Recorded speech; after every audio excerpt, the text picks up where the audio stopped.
मंत्र जाप मम दृढ़ विश्वास पंचम भक्ति वेद प्रकाश। नवदा भक्ति में ये पांचवा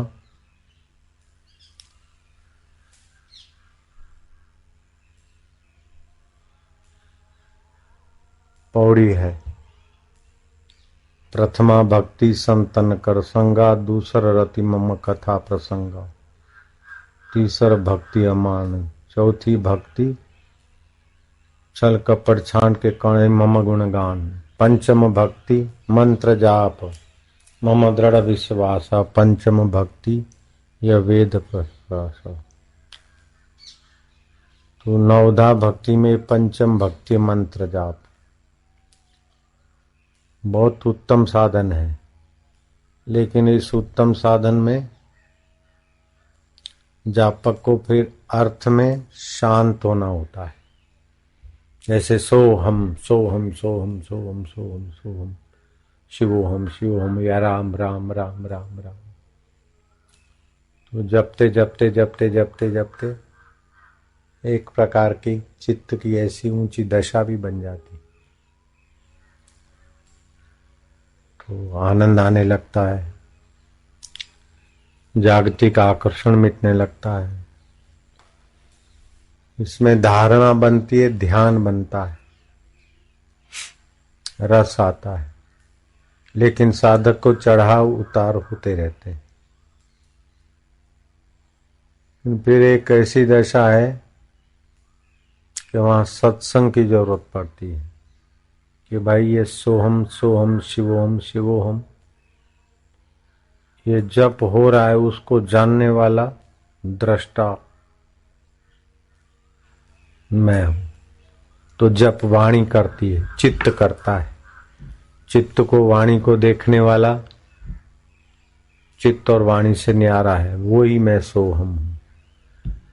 तो सोहम माना सर्वत्र भरपूर चैतन्य परमात्मा। पहले सच्चिदानंद शिव स्वरूप ब्रह्म परमात्मा थे। एको हम बहुत श्याम, एक में से बहुत बने। तो जैसे पुरुष और पुरुष की शक्ति, ऐसे परमात्मा और परमात्मा की शक्ति, ये प्रकृति, प्रकृति से पांच भूत बने, पांच भूतों से ये सब पांच भौतिक खेल बना। तो सब में वो परमात्मा सत्ता ओतप्रोत है। शरीर बनता है बदलता है, लेकिन चैतन्य वही का वही, सो हम शिवो हम। जैसे घड़ा बनता है, फिर कभी खाली होता है कभी भरता है, लेकिन आकाश ज्यों का त्यों। ऐसे ही मैं सोहम स्वरूप आकाश की नहीं व्याप रहा हूं, शांत हो जाएगा। फिर सोहम सोहम सोहम सोहम रटने का फल मिल गया। अभी जो रट रहे हैं बहुत अच्छी बात है। इसी महाराज के बारे में कल बताया था, तो इनका तो जप बंद करे तो बंद होता ही नहीं, चालू ही रहता है इनका जप।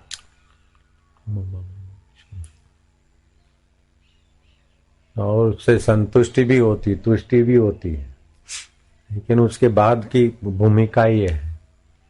रामकृष्ण को भी होता था, नरेंद्र को भी ऐसा होता था, दौड़ जाते थे, भाग जाते थे। तो घबरा के आके बोला कि नरेंद्र को कुछ हो गया है, दौड़ रहे हैं भाग रहे हैं। बोले अपने आप शांत हो जाएंगे। तो अभी महाराज अभी भी भाग रहे थे, कई बार ऐसा भागते, लेकिन ये शांत अवस्था आ जाती। चैतन्य महाप्रभु को भी होता था। उन्मनी अवस्था कह दो, उन्माद कह दो, और तुष्टि दोनों साथ में। कभी तो रहता है मैं पूर्ण हूं, बस हो गया सब, कभी बोलता है अभी मेरे को ऐसा है। तो अभी चित्त के साथ संबंध है। तो चित्त कभी रजोगुण में होता है, कभी सत्व में होता है, तो तुष्टि होती है। रजोगुण में या तमोगुण में आया तो फिर असंतोष होता है। तो ये प्रकृति के अंतर्गत है। और प्रकृति में तो परिवर्तन होता रहता है, लेकिन उस परिवर्तन को जो जानता है वो आकाश रूप, आकाश के तरफ खुली नजर रख के सो हम शिवो मन आकाश रूप हो हम, मनोबुद्धि अहंकार चित्तानि नाहम।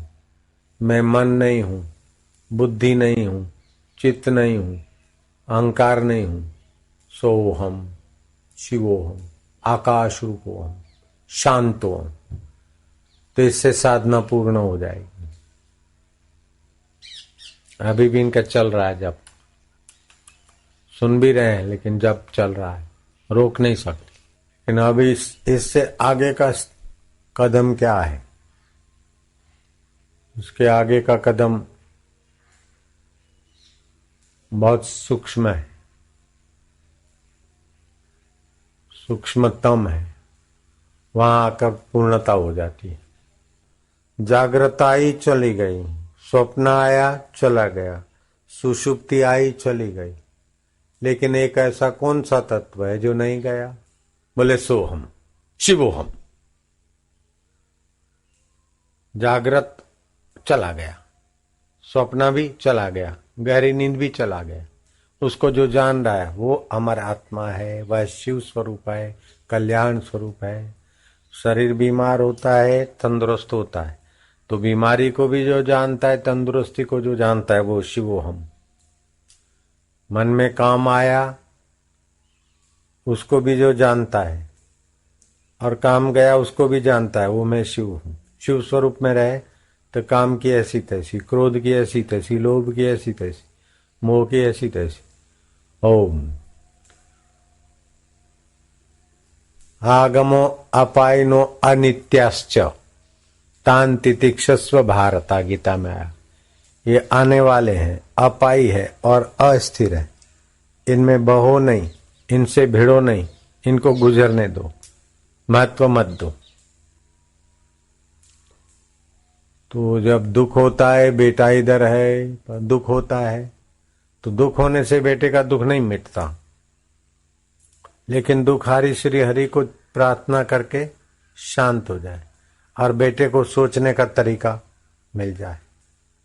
समझो बेटा कहीं नौकरी करता है, कोई धंधा करता है, या पति या पत्नी, उसको उसका बॉस तकलीफ देता है, तो बेटे को बोल दो बॉस में छुपे हुए परमात्मा है, मेरा मंगल होगा, विकास के लिए होता है। बॉस के लिए नफरत भी नहीं और डरो भी नहीं। और जब भी वो कुछ बोलता है मन में ओम शांति शांति शांति जप करो, अपने आप उसके वाइब्रेशन काम करेंगे। और माता पिता है, बच्चे के लिए अच्छा चाहते हैं, मंत्र है, वो मंत्र जप करके मेरे बेटे को या मेरे को, उसको ये कल्याण हो, तो कल्याण भी होता है। तो ये जगत चिंता करने के लिए नहीं है, चिंतन करने के लिए है।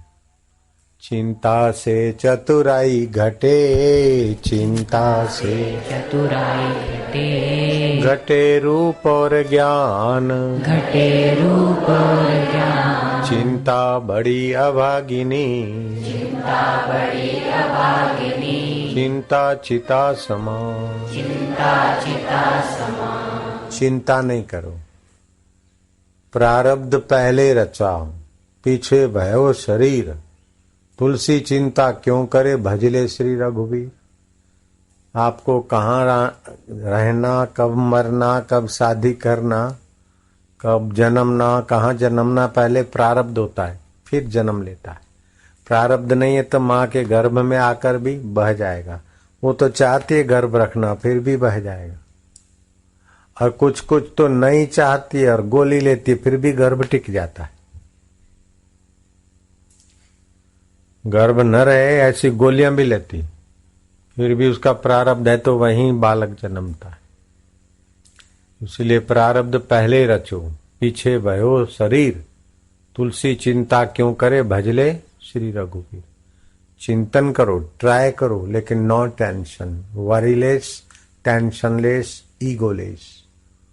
अचिंता जब होता है तो आत्मा को, सॉल को नहीं होता, ईगो को होता है, मेरा बेटा है।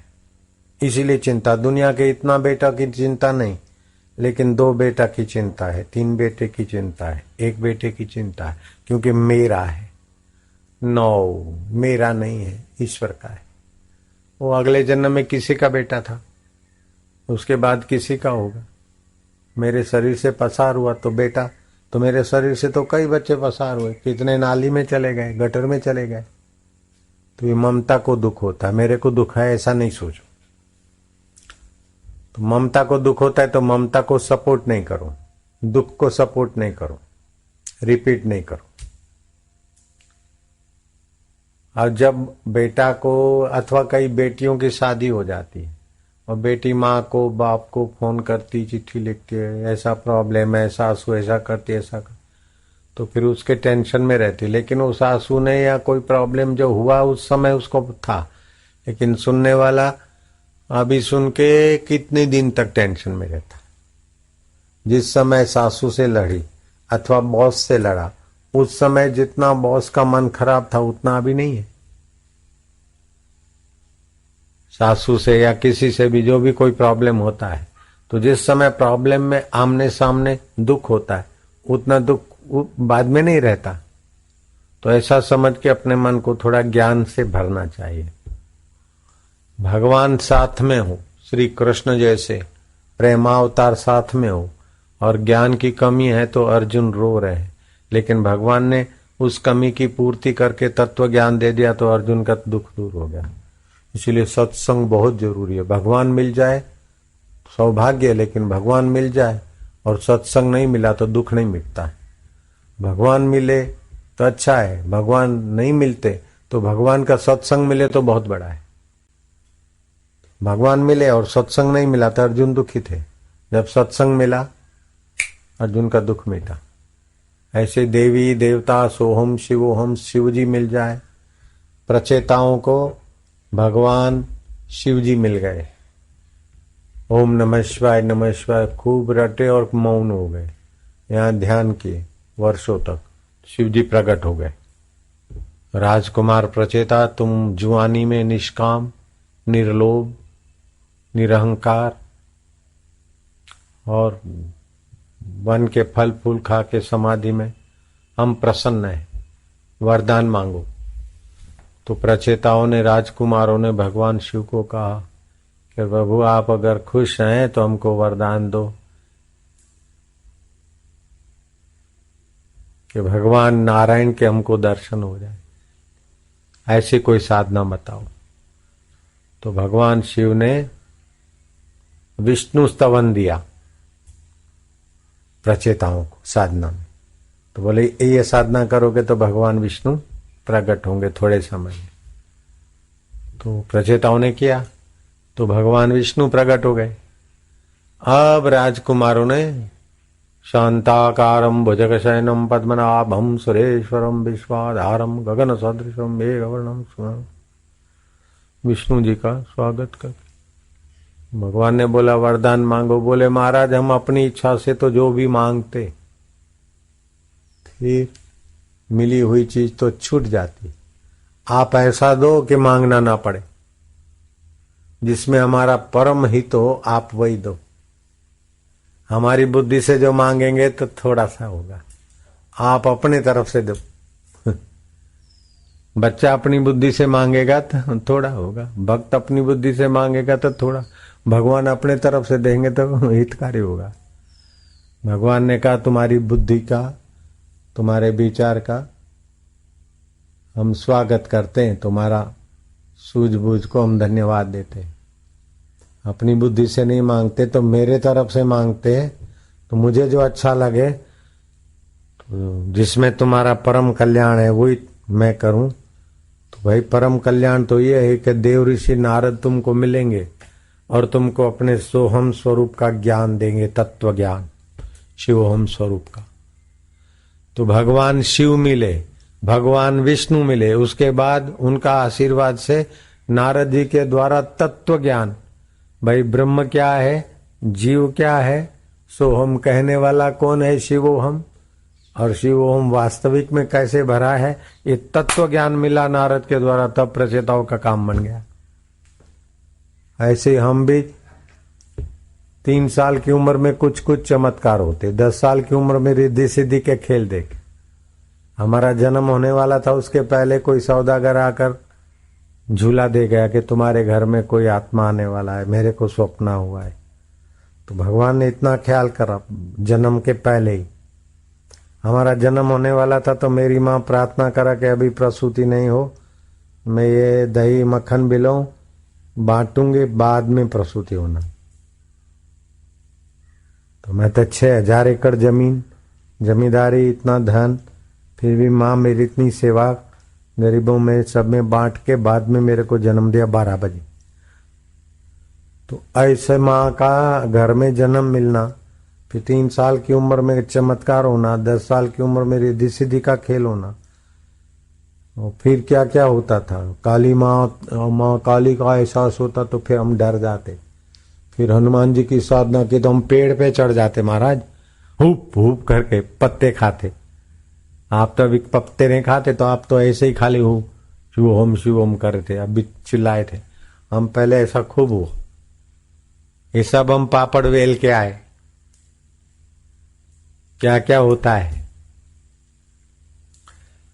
फिर गुरु जी ने जब तत्व ज्ञान की कृपा की तो ये आपने सुना न, पूर्ण गुरु कृपा मिली पूर्ण गुरु का ज्ञान, आंसू मल से हो गए साईं आशाराम, जागृत स्वप्न सुषुप्ति पेखे ब्रह्मानंद का आनंद लेते। जागृत आया गया उसको जानने वाला मैं हूं, वही शिवो हम। स्वप्न आया गया उसको जानने वाला मैं हूं, सुषुप्ति आई गई उसको जानने वाला मैं हूं, काम आया गया उसको जानने वाला मैं हूं, और शिवोम हो रहा है, ये वाणी जप रही है, उसको जानने वाला मैं शांत आत्मा हूं। आकाओ इसकी नाई आप बस दे 10 हो गई बस, दिए 10 हो गई बस। 5 कर्म इंद्रिय 5 ज्ञान इंद्रिय, इनमें अहंता छोड़ दे दे बस, दिए 10 हो गई बस। तो कितना भी अच्छे माहौल में रहो, थोड़ा पीस मिलेगा, आनंद बाद में नहीं। ऐसा ज्ञान पाओ कि तुम जहां जाओ वहां तुम्हारा परमेश्वर सब देश में है, परमात्मा सब काल में है, परमात्मा सब वस्तु में सत्ता रूप से है। उसका ज्ञान हो जाएगा तो आप जहां भी जाओगे सदा समाधि संत की, आठों पहर आनंद। अभी इधर एटमॉस्फेयर अच्छा है तो आनंद है, फिर घर गए तो दुखी नहीं। हम कहीं भी जाते आनंद रहता है, इधर रहते तो भी आनंद, जहां भी जाते आनंद। आनंद अपना आत्मा है, बाहर के वातावरण से आनंद तो उधारा आनंद है। एटमॉस्फेयर का थोड़ा लाभ ठीक है, लेकिन एटमॉस्फेयर के अधीन नहीं होना। अपना सुख आप, हर परिस्थिति के बाप। इधर अच्छा नहीं इधर जाओ, इधर अच्छा नहीं इधर जाओ, तो भटक जाएगा। जहां अच्छा नहीं लगे वहीं रह के दिखा। तो मेरे गुरु जी ने मेरे ऊपर ऐसा दया किया कि मैं तो उनका बड़ा आभारी हूं। हम जब गुरु जी के पास गए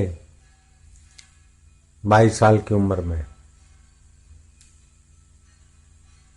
घर वालों ने शादी वादी करा दी तो हम तो अलग, फिर उनको समझा के गए गुरु के पास। तो फिर गुरु जी ने बोला जाओ फलानी जगह रहो। तो वो जगह ऐसा था, अब गुरु जी को भी पता नहीं था, किसी ने बताया, बनाया था कोई जगह का टुकड़ा, एक कमरा बना दिया, लिख दिया लीलाशाह बापू आश्रम।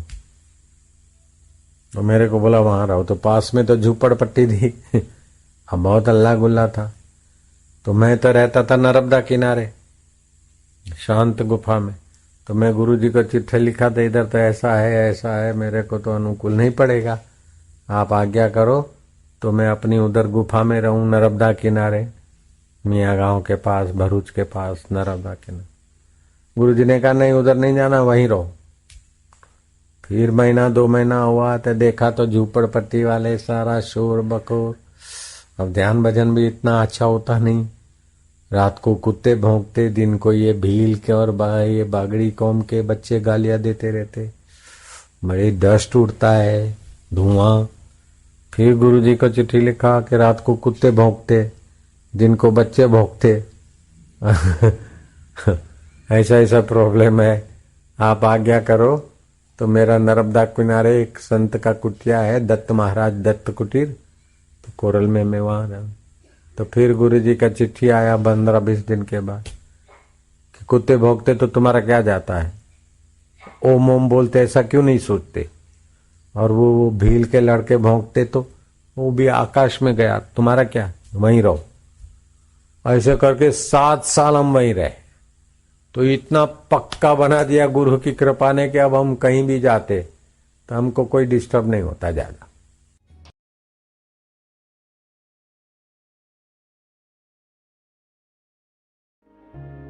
कुछ लोग तो साधन में रुचि नहीं रखते और किसी कोई कोई की रुचि होती तो एक साधन में ही घूमते रहते। रटने वाले तो रटते रहते, सोम सोम सोम सोम सोम सोम। वो बात करे तो भी उसका सोम सोम हो जाए, ऐसा था। बड़ा भाव से दंडवत भी किया। बूढ़े साधु थे, मेरी उम्र से थोड़े छोटे ही होंगे। मक्खन धाम में रहते। तो बिना युक्ति के, और युक्ति भी कैसी, जिसका जैसा स्वभाव होगा न ऐसी सलाह देगा। त्यागी होगा तो त्याग की सलाह देगा, शैव होगा तो शिव भक्ति की सलाह देगा, वैष्णव हो तो वैष्णव की सलाह देगा। कोई भी सलाह या उपदेश देगा तो अपने स्वभाव के अनुसार दे, तो फिर उसमें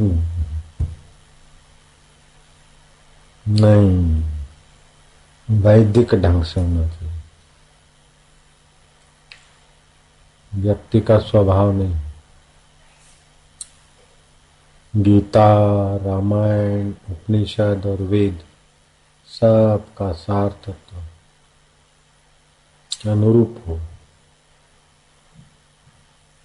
और फिर अपन ऐसा स्वीकार करो तो आसानी से ईश्वर प्राप्त, आसानी से। गीता कहती है सर्वत्र भगवान है, रामायण कहता है हरि व्यापक सर्वत्र समान, प्रेम ते प्रगट हुई मैं जान। वेद कहता है सर्वम खलविदम ब्रह्म, सचमुच सर्वत्र ब्रह्म परमात्मा में। तो परमात्मा सर्वदेश में है, सर्वकाल में है, सर्व वस्तु में। हम जहां हैं वहां भी है।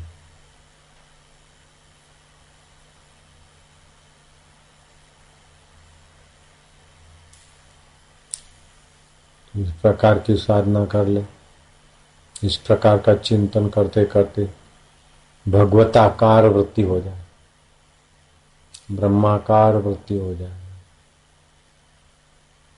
आसान तरीका है। मन को सुन्न करो, रटो, ठीक है। अपनी जगह पे कोई करते तो हम उसको नहीं रोकते, लेकिन कोई हमसे पूछे तेजी से जाना है तो हम बताए। शीघ्र ईश्वर प्राप्ति का उपाय।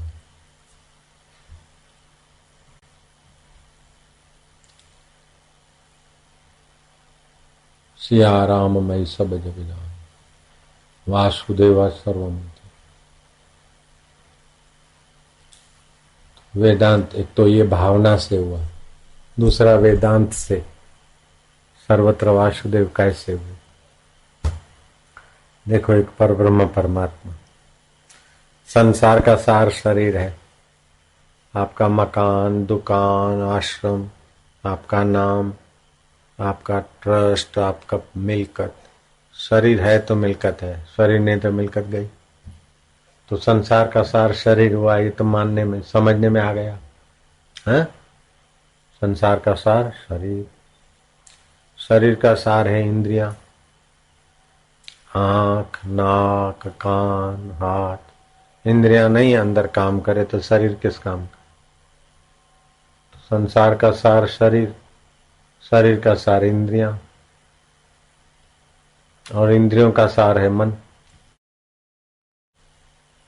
मन का सार है बुद्धि, बुद्धि का सार है जीवत्व, आजीवात्मा का सार है चिदावली, वो चैतन्य सत्ता।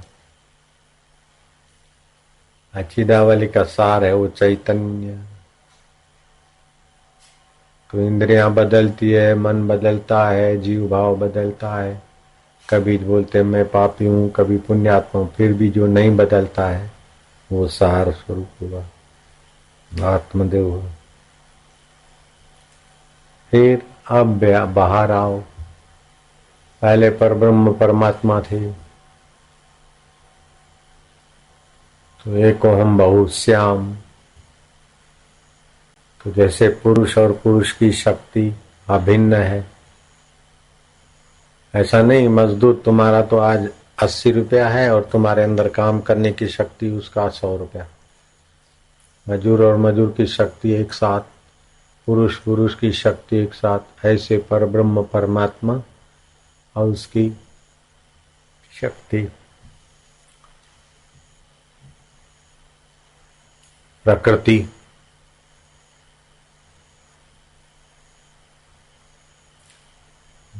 प्रकृति से 5 भूत हुए।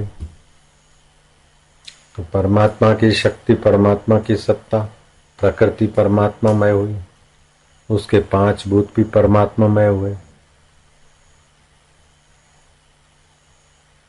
जैसे पानी में कोई राग द्वेष नहीं है, आकाश में राग द्वेष नहीं है, वायु में भी राग द्वेष नहीं है, है क्या? गंगा जी में अच्छा आदमी आके नहाए तो भी देगी, और कसाई आके नहाए तो भी वो तो शीतलता देगी। गाय पानी पिए तो भी वही, हिंसक प्राणी आके पानी पिए तो भी वही। तो 5 भूत, इन 5 भूतों से सब 5 भौतिक शरीर बने। तो अब समझ लेना, कोई भी कार्य कारण के बिना नहीं रह सकता।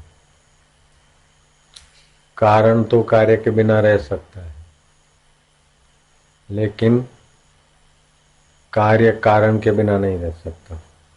जैसे ये सूती तौलिया है, तो इसमें से सूत निकाल दे तो तौलिया नहीं रहेगा, सूत रहेगा। और सूत में से रुई निकाल दे तो रुई रहेगी, सूत नहीं रहेगा, है?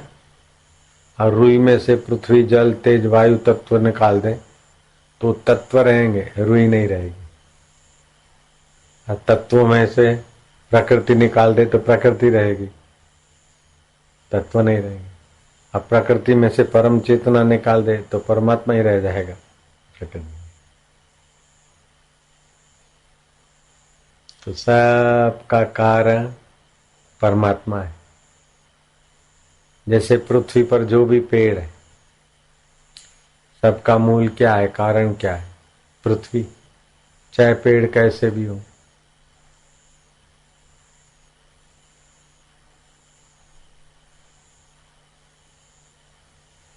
तो पृथ्वी पर जो पेड़ हैं उनका कारण पृथ्वी जल तेज वायु आकाश है। अलग अलग दिखते हैं, अलग अलग इलाके के, अलग अलग जाति के, लेकिन है उसमें 5 तत्व ही। तो पेड़ में भी 5 तत्व, हमारे शरीर में भी 5 तत्व। जिसकी सत्ता से मेरी आंख देखती है, उसी सत्ता से गाय की आंख देखती है। तो देखने की सत्ता भी चेतन की एक। तो ये पंच भौतिक शरीर, तो हम तो बोलते चालते खाते पीते हैं, हम स्वतंत्र हैं। 10 पेड़ काट दें, 100 पेड़ जला दें, पेड़ हमको कुछ नहीं कर सकते, हम पेड़ों को कर सकते। तो जब सब परमात्मा है तो पेड़ों में ऐसी शक्ति नहीं, हमारे में ऐसी शक्ति। तो अब फिर आओ सूक्ष्म में। तो परमात्मा सत्ता की कलाएं होती है। जैसे पत्थर है, उसमें होना पना, ये परमात्मा की एक कला विकसित है। लेकिन पेड़ है तो उसमें 2 कला विकसित है। एक तो होना पना, दूसरा भोजन लेना पना। जीव जंतु में 3 कला विकसित है भोजन भी लेता है और जगह भी बदलता है। पेड़ जगह नहीं बदल सकता। जीव जंतुओं से भी पक्षियों में 4 कला है। वो अपने अपने घोंसले, पशु पक्षी अपने माँ को, अपने घोंसले को पहचान लेते हैं। साधारण जीव नहीं पहचानते। उनमें 4 कला विकसित है और मनुष्य में 5 कला विकसित है। कि पशु की पहचान सीमित है। जवान होता है तो ये मेरी बहन है, ये मेरी माँ है, ये पहचान नहीं रहती। काम बेकार होता है तो सब पशु पशु में। लेकिन मनुष्य में दूर की पहचान है कि मेरा धर्म है, मेरी मर्यादा है, ये मेरी माँ है, ये मेरी बहन है, ये मेरा कर्तव्य है। तो मनुष्य की 5 कलाएं विकसित है। इसलिए इन चारों प्राणियों से मनुष्य श्रेष्ठ है। फिर बोले देवताओं से भी श्रेष्ठ माना जाता है, राक्षसों भी, दैत्यों से भी श्रेष्ठ माना जाता है। क्या? हाँ, वैसे तो देवता मनुष्य से खूब सुविधा में रहते, लेकिन देवताओं को इतनी सुविधा और इतना सुख भोग में लगे हैं कि उनको पता ही नहीं है कि चलो आत्म सुख पाए। इसलिए देवता भी मनुष्य चोले में आना चाहते ताकि आत्मा परमात्मा को पाने की व्यवस्था जो मनुष्य जीवन में है वो वहाँ भोग बाहुल्य है। दैत्यों में रजोतमो गुण बाहुल्य है, देवताओं में भोग बाहुल्य है। मनुष्य में ऐसा कोई भोग नहीं जहाँ कोई न कोई गड़बड़ न आए, ताकि मनुष्य रुके नहीं।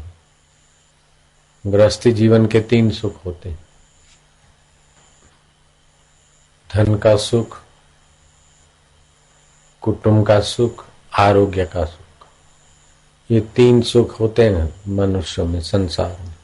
लेकिन वो 3 किसी के पास 3 के 3 टिकेंगे नहीं। ये ईश्वर की कृपा है।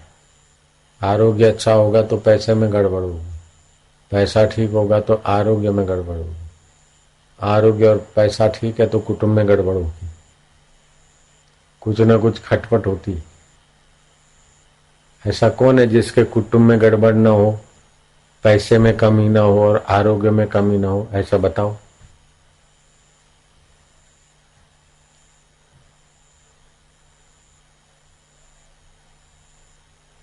तो ये सिद्धांत जानने से मनुष्य को समता भी आएगी कि भाई ये होता है। और फिर सत्संग मिलता है, साधन मिलता है। और ऐसा कोई सुख नहीं जिसमें सुख में आसक्ति किया तो वो सुख दुख दे देता है। जो प्रेम परमात्मा से करना चाहिए वो प्रेम अगर दोस्त से किया तो दोस्त के तरफ से धोखा। जो भरोसा ईश्वर पे करना चाहिए वो बेटे पे किया तो बेटे से धोखा।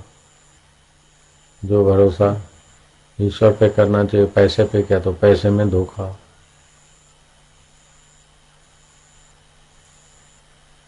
बेटा बड़ा होगा, मैं निश्चिंता से भजन करूंगा, बड़ा क्या मुसीबत कर देगा। तो ईश्वर के भरोसे के बिना कहीं भी भरोसा करते वहां से धक्का लगता है।